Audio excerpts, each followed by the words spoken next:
Salut tout le monde, j'espère que vous allez bien. Bon, logiquement oui, parce qu'on a gagné ce week-end 3 face à Rodez.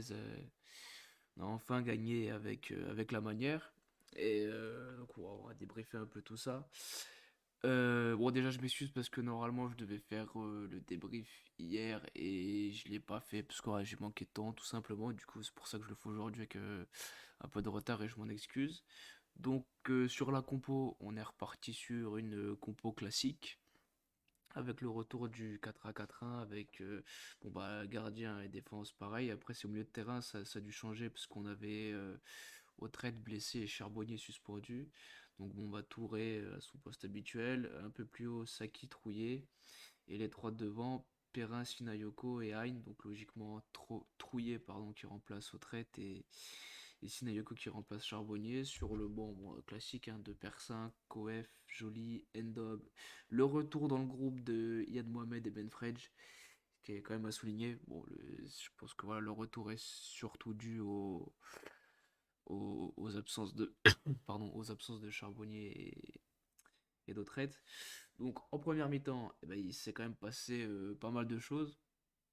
Il commençait très fort avec à la 6e minute Arcus qui trouve Hein et voilà, il a trait de la surface, il repique dans l'axe, il envoie une frappe, très très belle frappe qui nous permet d'ouvrir le score. Peu de temps après, on a Trouillet qui trouve, franchement la passe était magnifique, qui trouve Hein, qui s'illustre une nouvelle fois avec une frappe mais qui passe à côté mais pas loin, passe pas loin du tout. Après on a un petit relâchement de 10 minutes, voilà, ça on a concédé de corner mais bon voilà, sans danger non plus. Après, on s'est remis dedans, on a joué de manière assez fluide, notamment la 25e avec une combinaison avec une 2 Perrin Hein et Perrin qui trouve Saki et malheureusement sa frappe elle est trop sur le gardien. Peu de temps après, Saki qui a encore une occasion. Voilà, il a tout le temps d'ajuster sa frappe face au gardien de Rodez parce qu'il rate sa sortie. Et le ballon arrive sur la tête de Saki, il décide de mettre la tête. Bon, je pense qu'il avait le temps de contrôler après d'ajuster le gardien, mais bon, après dans le feu de l'action, c'est pas forcément évident. Et après, ah oui, on a eu la grosse occasion juste avant la mi-temps. Hein, côté gauche qui centre, qui s'est atterri sur Perrin. Et Perrin qui, malheureusement, comme à son habitude ces dernières semaines, voilà, il rate la balle de break. Et le pire, c'est que là, elle est même pas cadrée, quoi. Et pourtant, l'occasion, franchement, c'était une occasion en or. Attendez, je vais remettre ça. Voilà. Et en deuxième mi-temps, eh ben, on recommence sur les mêmes bases qu'en première. Hein qui double la mise suite à un très bon centre d'Arcus. Et après 6 minutes après, on a Saki qui trouve Arcus sur son côté. Voilà, il est un peu excentré sur son côté, il est tout seul. Il rentre dans la surface, il envoie un missile dans le but du gardien de Rodez, mais il a une sacrée frappe. Là, du coup, on mène 3-0 à l'heure de jeu, donc c'est plutôt. Enfin, c'est très très bien même. Après, le premier changement de Furlan un peu tardif, Perrin qui remplace. Enfin, non, Dugimon qui remplace Perrin, pardon. Après, on prend ce but. Bon, ça fait un peu chier, mais voilà, c'est plus anecdotique que. Voilà, on a pris un but. Bon, petit relâchement à 3-0. Bon, c'est pas non plus catastrophique. On va pas se plaindre de ça, sachant que tout le reste du match, on a quand même globalement, on a maîtrisé notre sujet. Et après, il y a eu le dernier changement à la 82e avec la sortie de, pardon, de Sinayoko et l'entrée d'Endom. Bon, les changements, je vais revenir dessus un peu plus tard. Donc, voilà. Ce qui a noté sur ce match, c'est qu'on retrouve notre système bah, qui marchait en début de saison, le 4-1-4-1. Dans le jeu, voilà, on sent que ça va mieux, on retrouve la GA du début de saison et ça fait vraiment plaisir à voir.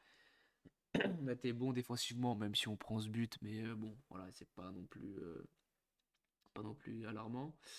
Alors dans les tops et flops, bon, on va commencer par les tops. Alors évidemment, j'ai mis Hein. Parce qu'en dehors de son doublé, je trouve qu'il a quand même une sacrée activité sur le terrain, une sacrée débauche d'énergie. Il est partout, à droite, à gauche, dans l'axe, il vient récupérer les ballons, il défend. Enfin, vraiment, c'est un exemple à suivre pour ses coéquipiers.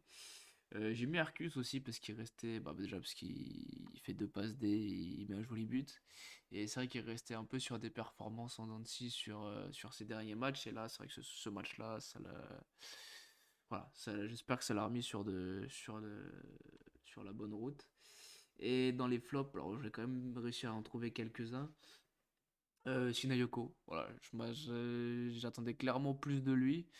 C'est vrai que depuis, voilà, il a quand même pas beaucoup de temps de jeu avec Charbonnier, ce qui est normal parce que Charbonnier est indiscutable.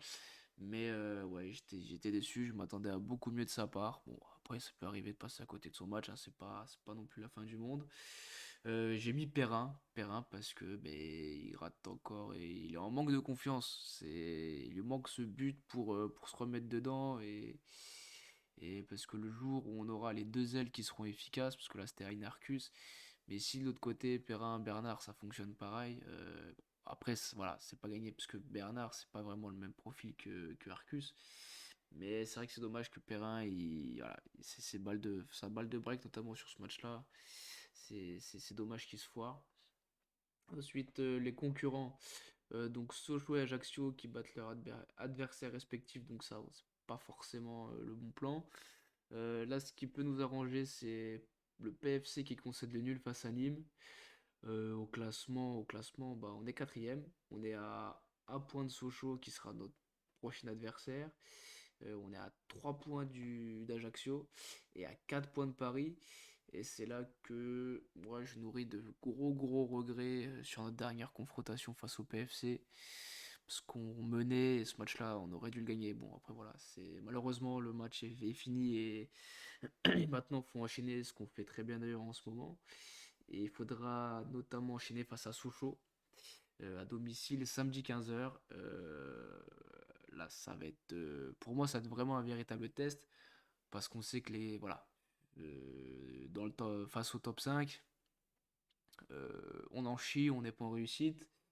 Mais pour moi, le match est venu au bon moment parce qu'on s'est quand même relancé. Voilà, on y a été petit à petit en gagnant deux fois 1-0, où c'était des victoires un peu poussives, mais au fur et à mesure des matchs, on voyait que la GM montait en puissance. On confirme ça en réalisant la passe de 3 face à Rodez, où là vraiment on a vu du jeu, voilà, on a vu ce qu'on voulait. Et voilà, le vrai test, ça va être face à Sochaux, parce que même si on reste sur 3 victoires consécutives, ce qui est très bien, hein, je dis pas le contraire, il faut absolument gagner face à Sochaux, parce que c'est un concurrent direct. Voilà. Et en plus, voilà, d'après ce que j'ai vu, il y a déjà plus de 5000 places qui ont été vendues pour le match. Donc voilà, bon, même si les supporters de Sochaux sont interdits de déplacement, voilà. Il y a tout qui est réuni samedi pour voir un beau match et surtout qu'on s'impose enfin face à une équipe du top 5. Parce que voilà, dans le jeu on est mieux, on est en confiance. Il y aura le retour d'Autrette et Charbonnier qui sont quand même deux cadres de notre équipe. Même si là, on a joué sans eux et j'ai trouvé qu'on était. Ben, ça jouait plus collectif en fait. Parce que c'est vrai que bon, vu que Charbonnier et Autrette ils ont évolué, on s'en parle pas. C'est vrai qu'ils ont tendance à vouloir se chercher entre eux et des fois un peu au détriment du collectif. Et là, sur ce match-là, j'ai vu que voilà, c'était beaucoup plus fluide. C'était pas calculé genre ah bah tiens et où est Traite, où est Charbonnier. Non, c'est vrai, ça jouait, enfin, c'était fluide et puis voilà quoi. Et par contre, je vais revenir. Alors, c'est vrai qu'il y a eu globalement que du positif, mais il y a quand même moi quelques points qui m'ont chagriné. C'est les changements de Furlan. Alors, on va dire que je suis râleur, que je suis tatillon, que je suis jamais content, certes. Mais ce qui est dommage, c'est que tu gagnes 3-0 à l'heure de jeu. T'as Ben Fredge, Joly et Mohamed sur le banc.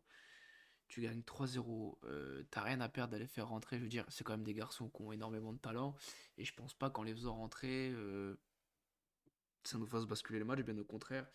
Parce que bon, le changement du Gimon Perrin, je le comprends parfaitement parce que du Gimon restait sur une très bonne performance.